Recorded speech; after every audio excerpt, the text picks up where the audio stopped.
Hey, hello. You're stuck in traffic with Wolf Gorlick. A couple minutes on IT security.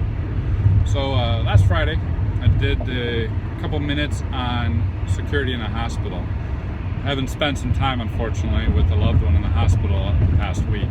And it was interesting. I got an email pretty quick from a good friend of mine who actually works in the medical space, and yeah, you're spot on about budgets and legacy equipment, but don't even go there with the risks.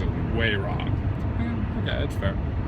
I got a couple tweets going, oh yeah, don't forget to take into account terrorism, and I'm going, I don't know that I mentioned terrorism, and that had me thinking about risk assessments and whatnot.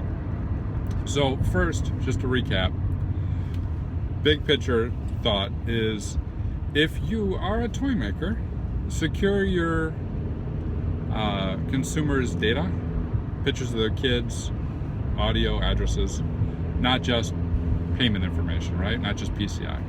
If you're in education, secure your students against identity theft, in addition to securing the grades, FERPA. If you're in healthcare, we want to secure our patients' lives, in addition to their medical information, HIPAA.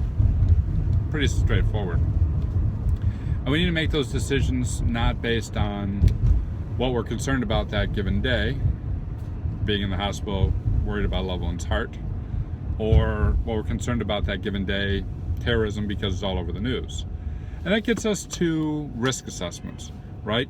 Good security programs, I have prioritized threats based on protecting what matters to the organization and what a threat actor is likely to actually do. Those things bubble up, and that's where we focus our attention on. Risk prioritization of the threats and of what matters to the organization. And that needs to be done as quantifiable as possible. Not easy to do, but as quantifiable as possible. Now there's tools and techniques for appropriate risk assessment to rule out, or at least minimize, the cognitive biases of what you're scared about or what you've heard in the news.